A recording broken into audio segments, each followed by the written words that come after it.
दोस्तों इस वीडियो में हम जानने की कोशिश करेंगे कि क्यों ऐसा कहा जा रहा है और क्या सच में जापान खत्म हो जाएगा। क्या है वीकेंड मैरिज और जापान में इतनी पॉपुलर क्यों। क्या है गेट बॉक्स डिवाइस जिसे जापानीज वर्चुअल गर्लफ्रेंड या वर्चुअल वाइफ कहते हैं। जापान में अमीर तरीन लोग क्यों सड़कों पर सोते पाए जाते हैं। जापान के लोग क्यों इतने वर्कोलिक या अत्यधिक काम करने वाले कैसे बने और क्या है नोमिकाई कल्चर जो जापानीज का वर्क लाइफ बैलेंस खराब कर रहा है। क्यों इतना महंगा है जापान में रहना और खाना पीना। इन सब सवालों के हम जवाब देखेंगे। पर दोस्तों इन सब बातों पे चर्चा से पहले चैनल को सब्सक्राइब कर लीजिए और बेल आइकन दबाना बिल्कुल मत भूलिए। दोस्तों जापान आज के दिन में सबसे विकसित देशों में से एक है, लेकिन इसके सामने एक बहुत बड़ी समस्या खड़ी हो गई है, घटती हुई आबादी, डिक्लाइनिंग पॉपुलेशन। जापान की जनसंख्या लगातार 15 साल से घट रही है और यहाँ जन्म दर रिकॉर्ड निचले स्तर पर और मृत्यु दर रिकॉर्ड ऊंचे के स्तर पर पहुंच गई है। जापान की जनसंख्या पिछले कुछ दशकों से लगातार घट रही है और यह गिरावट रुकने का नाम नहीं ले। आज के ट्रेंड के हिसाब से जापान की पॉपुलेशन से हर साल 7 से 8 लाख लोग कम हो रहे हैं और अनुमान लगाया जा रहा है कि यह ट्रेंड जारी रहा तो जापान की जनसंख्या अगले 100 सालों में आधी से भी कम हो सकती है और 2060 में जापान की लगभग 40% पॉपुलेशन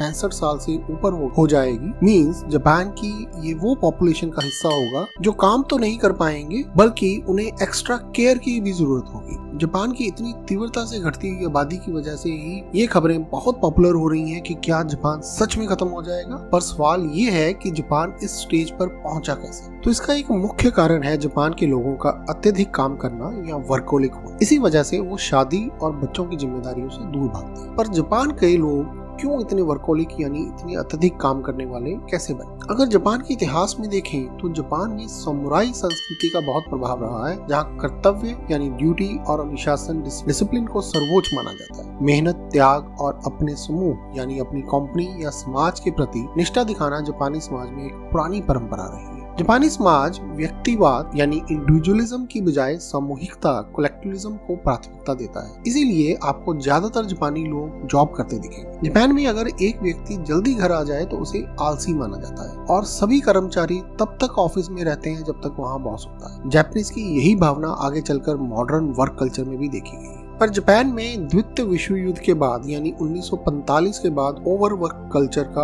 असली आगमन हुआ। 1945 में द्वितीय विश्व युद्ध में हार के बाद जापान की अर्थव्यवस्था बर्बाद हो चुकी थी, जिसकी वजह से जापानी सरकार और कंपनियों ने देश को फिर से खड़ा करने के लिए कर्मचारियों से अधिक काम कराने की रणनीति अपनाई। कंपनियों ने लाइफ टाइम एम्प्लॉयमेंट की गारंटी दी, जिससे कर्मचारी खुद को पूरी तरह कंपनी के प्रति समर्पित करने लगे। लोग अपनी कंपनियों को दूसरा घर मानने लगे और जीवन भर कंपनी के लिए काम करना सामान्य सी बात हो गई थी। और ये ओवरवर्क की आदतें जापान में सिर्फ पॉपुलेशन डिक्लाइन के साथ साथ और भी कई प्रॉब्लम्स खड़ी करती है। क्रोशी उनमें से एक सबसे बड़ी प्रॉब्लम मानी जाती है। क्रोशी का मतलब ओवरवर्क से मौत होता है। जापान में कई कर्मचारी हफ्ते में 60 से 80 घंटे तक काम करते हैं और अत्यधिक काम के कारण कई जापानी लोग दिल का दौरा, ब्रेन हेमरेज, स्ट्रेस और डिप्रेशन से मर चुके हैं। और ये यहाँ तक बढ़ गया कि सरकार को 1980 के दशक में इसे एक आधिकारिक स्वास्थ्य संकट मानना पड़ा। जापान में कामकाज से रिलेटेड एक और परंपरा है नोमिकाई। नोमिकाई वो परंपरा है जिसमें सहकर्मी, दोस्त या समूह के लोग एक साथ मिलकर ड्रिंक और खाना खाते। इसका मुख्य उद्देश्य होता है टीम के सदस्यों के बीच बेहतर संबंध बनाना, ऑफिस के बाहर अनौपचारिक माहौल में बातचीत करना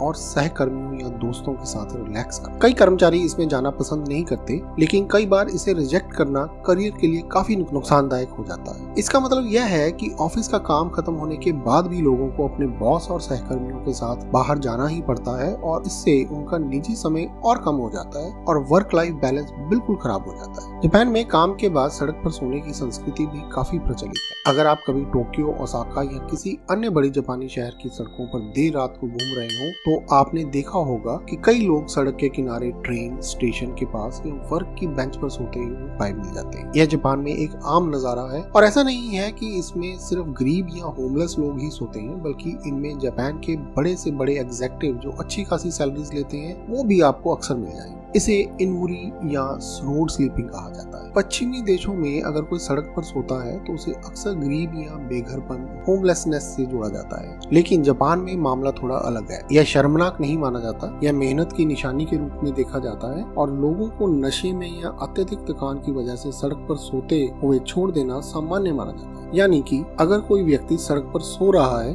तो इसका यह मतलब नहीं कि वह गरीब है, बल्कि यह माना जाता है कि उसने पूरे दिन बहुत मेहनत की होगी और थकान के कारण ही वहीं पे सो गया। और जापान में क्राइम रेट इतना कम है कि वहाँ पे लोगों को सड़क पे सोने में कोई डर नहीं लगता।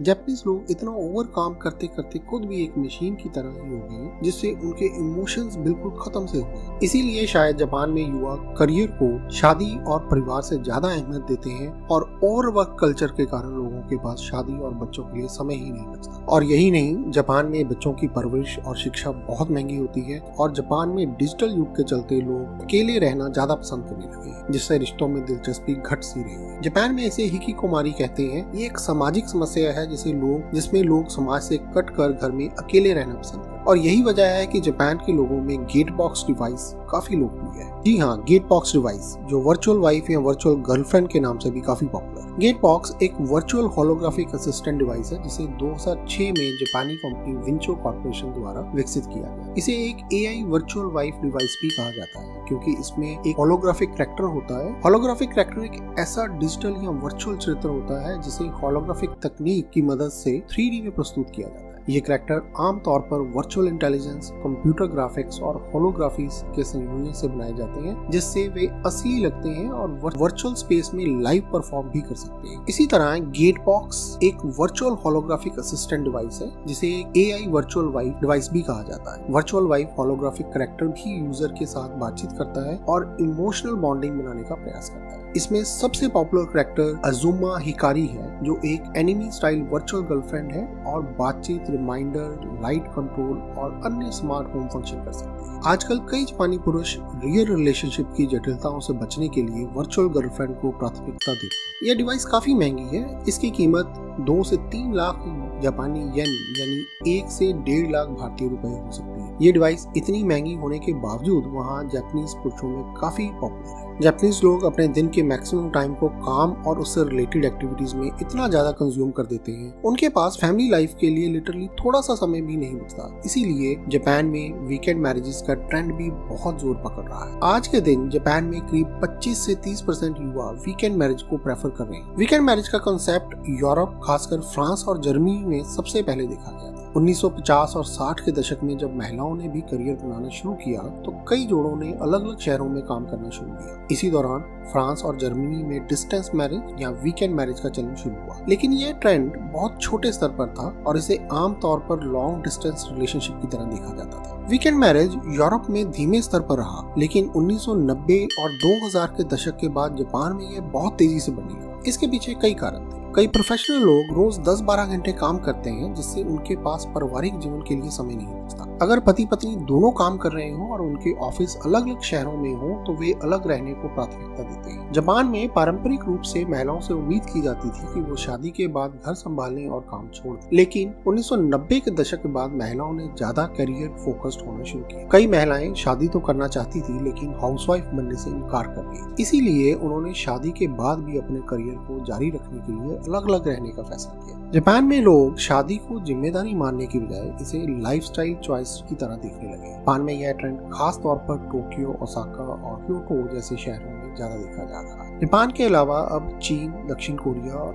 हांगकांग में भी वीकेंड मैरिज का ट्रेंड बढ़ने लगा है। और कह सकते हैं कि जापानीज लोगों ने शादी और बच्चों की जिम्मेदारियों से बचने के लिए ये बीच का रास्ता चूज किया है, जिसे हम वीकेंड मैरिज कहते हैं। जापान में रहना और खाना पीना काफी महंगा होना भी एक मुख्य कारण बना है लोगों का शादी और बच्चों की जिम्मेदारी ना लेने। अगर आप भारत से तुलना करें तो जापान में हर चीज ऑलमोस्ट 3 से 5 गुना महंगी। भारतीय रुपए के हिसाब से जापान में 1 लीटर दूध की कीमत 200 रुपए और अगर चावल की बात करें तो 350 रुपए किलो आती है। और एक महीने के लिए नॉर्मल 1 BHK अपार्टमेंट का किराया 70,000 से लेकर 1,20,000 तक है। और अगर टैक्सी की बात करें तो ये 300 रुपए प्रति किलोमीटर के लगभग कॉस्ट करती है। और इसी तरह से जापान में बच्चों की एजुकेशन और बाकी रोजमर्रा की चीजें भी काफी महंगी है। पर सवाल यह है कि क्यों है जापान इतना महंगा? तो इसका उत्तर है कि जापान एक्चुअली एक छोटा देश है। जापान का कुल क्षेत्रफल भारत के लगभग 9वें हिस्से के बराबर है, यानी भारत के पास जापान से 8.7 गुना ज्यादा जमीन। जापान में बहुत सारी पहाड़ियां और ज्वालामुखी क्षेत्र होने के कारण रहने और खेती योग्य जमीन बहुत कम है। इसीलिए जापान में किराया और प्रॉपर्टी महंगी होती है। और जापान में खेती की जमीन कम होने की वजह से जापान को खाने पीने की चीजें, तेल, गैस और कच्चा माल इंपोर्ट करना पड़ता है। जापान अपनी 70% खाने पीने की चीजें इंपोर्ट करता है। इसी की वजह से जापान में ऑलमोस्ट हर चीज की कीमत बढ़ जाती है और जापान में टैक्स भी काफी ज्यादा होते हैं, जिससे सामान और महंगे। तो दोस्तों यही वो सारी वजह है जिसके कारण जापानीज शादी और बच्चों की जिम्मेदारियां लेने से कतराते हैं। जापान में हर महिला